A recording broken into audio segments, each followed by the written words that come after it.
Hello everyone and welcome back to Let's Play Metroid Other M. In the last part, we made our way back to the bottle ship to start the post-game, and sometimes I forget you can shine spark diagonally in this game. That never really comes into play, but you can do it. Cool. And now we're going to continue cleanup. In fact, we wrap up cleanup this part, by and large. This can take a lot longer than it did here. The only reason it's only taking 2 parts with the speed up is because I wrapped up as much of the cleanup as I did in the main game anyway. With that said, you do not need to get 100%, because honestly, 100% in this game doesn't do much. Because there are some unlockables in Other M, but they are very minor.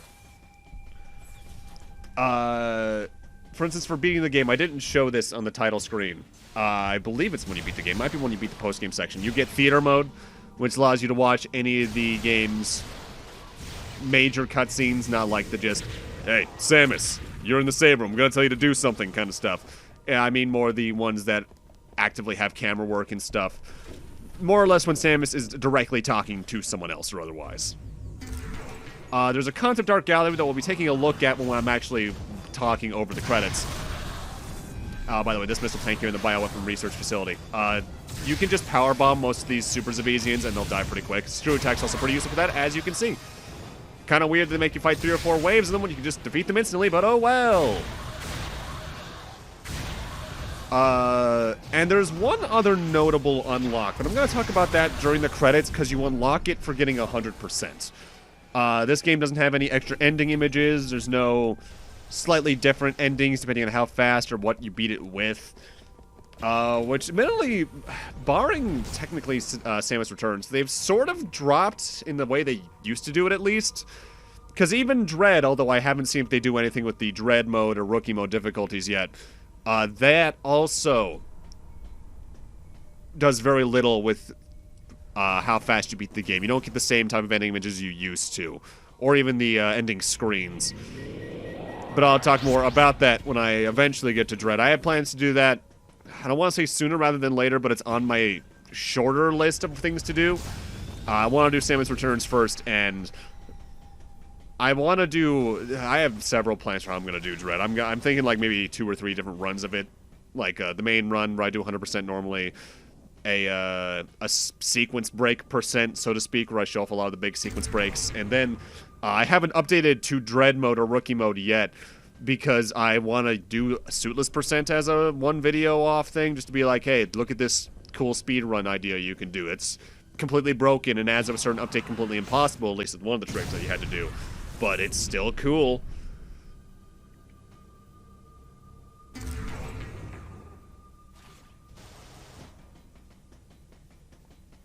That's if I get to that in time, who knows?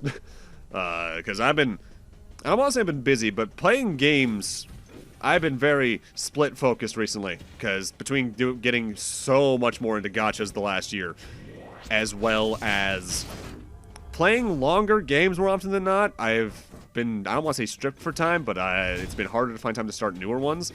Like, just today, I finished off Shin Megami Tensei 5, got the hidden ending first try. That game's endgame kind of falls apart in quality, but if you're beating the super boss, the last 3 boss fights are a complete joke.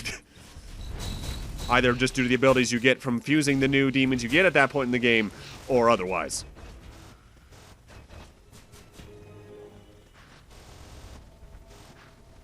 I think a lot of it comes down to, I've started over the years focusing more on getting 100% in longer games in more ways.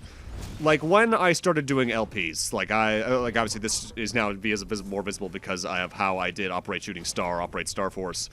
I didn't do, like, the Battle Network 100%. I only really did Metroid 100%, and even then, inconsistent with that early on. Whereas nowadays, on my own time at least, I like to go for Platinum Trophies in games I like a lot, like the Yakuza games, and especially 2 of those are very time-intensive. Who knows, maybe 3, I haven't really started Yakuza 7 yet.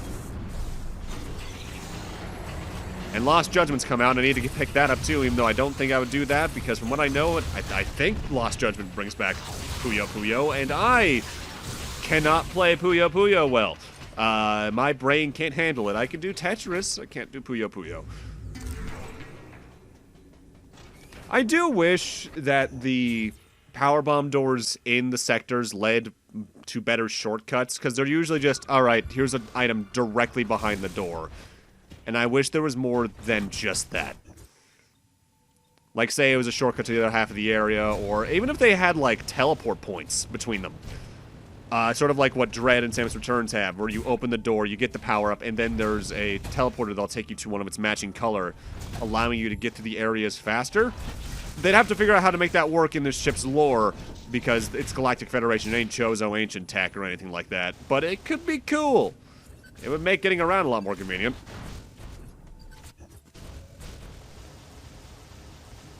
Alright, so now time for one of the more annoying pickups. So we're in the main room here in Sector 3, the giant one that has like 2 or 3 different entrances and exits in either direction. But you want to go along this path and lay a power bomb right here. This is very similar to one of the artifacts from Metroid Prime 1, in that that spire will just be destroyed randomly. I'm not sure if you can scan it to get an idea you can do that. I've honestly never tried. I think I found this one by pure accident on top of seeing the mark on the map there. It reminds me a lot of that artifact. Actually, no, 2 artifacts in Prime 1. The one in Magmore Caverns that need a super missile to destroy. But you can at least lock onto that, I think. And it also reminds me of the one that is in Fendrana's Edge that you need power bombs to destroy, but you can't tell that the wall in front of it is made of the power bomb destructible material. You just need to see the X-ray visor.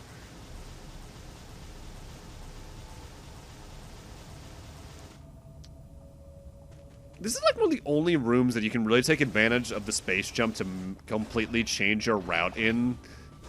That's mostly because there's not many rooms in Other M that are super wide open. There's maybe 1 per sector. Like there's, in this sector, it's the big room here. In Sector 1, it's probably the room that you enter the waterfall in, where you first fight the Dragotix. I think we were there in like part 3 or 4. In Sector 2... it's probably either the room we fought that Mech the Deleter was piloting, or maybe... I guess the room where you make that pillar fall and then you flood it. But even then, like, that doesn't change your route too much. But yeah, this here, I want to say this one, if this isn't the last power bomb door, it's one of the last ones. It's definitely the most out of the way one. Because you really need to come out of your way for over here. If you hadn't done 100% in these areas, barring these items yet, you would technically be coming this way anyway to get the one that is not only behind the super missile door near this entrance to Sector 3, but also the one that's in the hallway right before it. But now we're 100% in this sector. And we're 100% in every area in the game. So at this point in the game, you should have 3 energy recovery tanks. What is that? 1, 2, 3, 4, 5, 6, 7, 8, 9. 9 or 10 energy tanks. I can't quite read that well. And 80 missiles. Actually, wow, that means this game has the lowest missile count in the series, huh? Because I think, if I believe mentioned before, Prime Hunters, I believe, ends at 90. And that was the smallest otherwise. Huh. I mean, you don't really need them, again, because you can... Well, you know, you do need them, but because you can recharge them infinitely, having a smaller number makes sense, I guess. It's just how long you want to go between reloads. It's not like reloading takes much time in this game either. So with that, since cleanup's done, we're done here in the sectors, really. We can now head towards the main sector again via the main elevator to access the end game. And the fastest way to do that from where I was is to go through the Ridley area really quickly.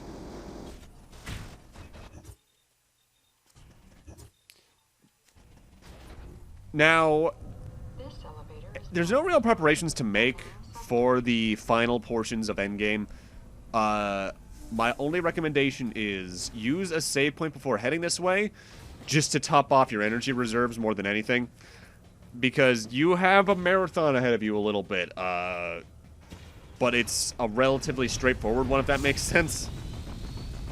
Like, if you've gotten this far, combat-wise, you can handle anything. The end game only really gets hard if you have less items. If you have maybe 30 missiles and 4 or 5 energy tanks, this can be an annoying section, but I'm gonna be fine.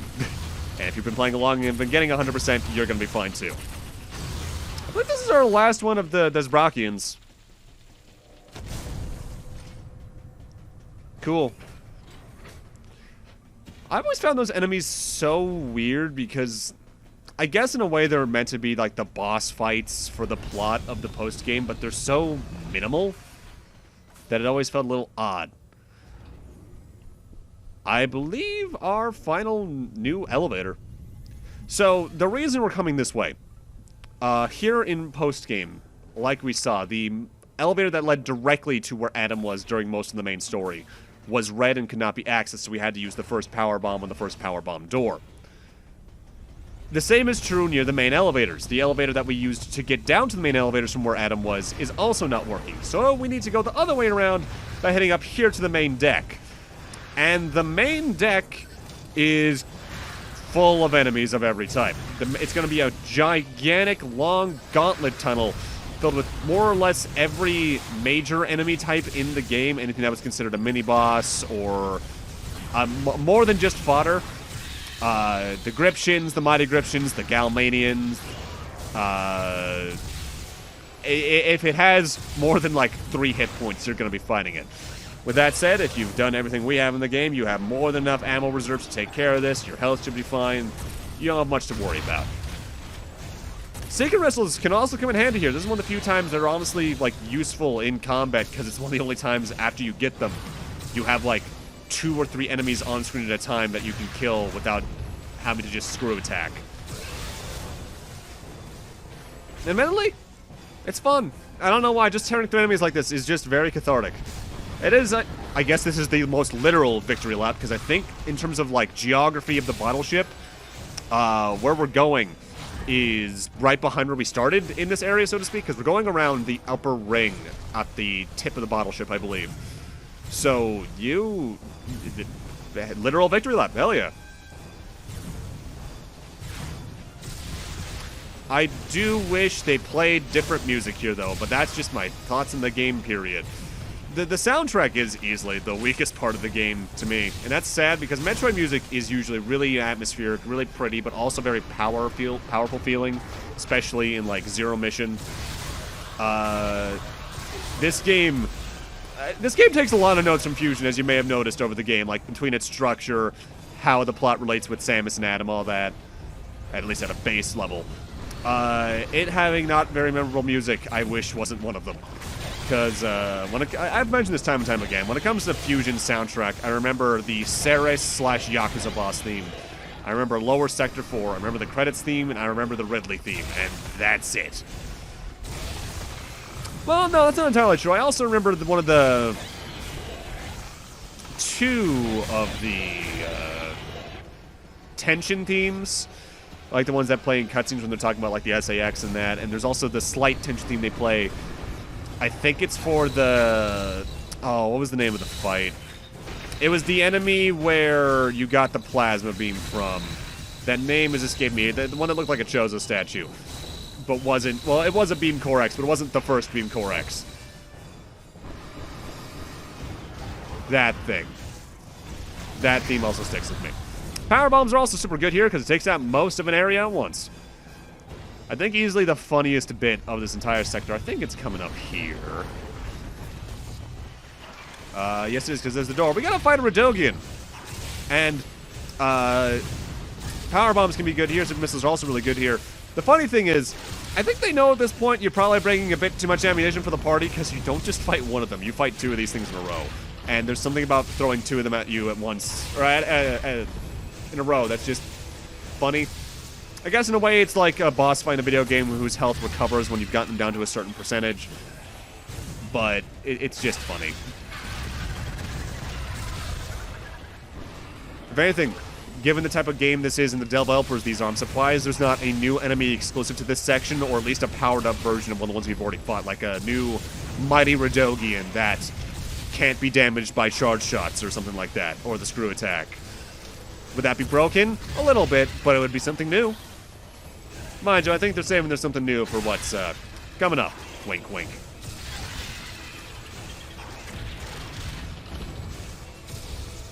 Once this Radogian is down, though, I think this name, the hallway has a name in the fan base, but I'm not sure what it is. The Hall of Enemies is over. The gauntlet's over. And we're at the final save point in the game. Concentration up, heal up, and with that, I'm going to need to end this off here. Thank you guys for watching, and in part 21, we're finishing off the game. See you guys then.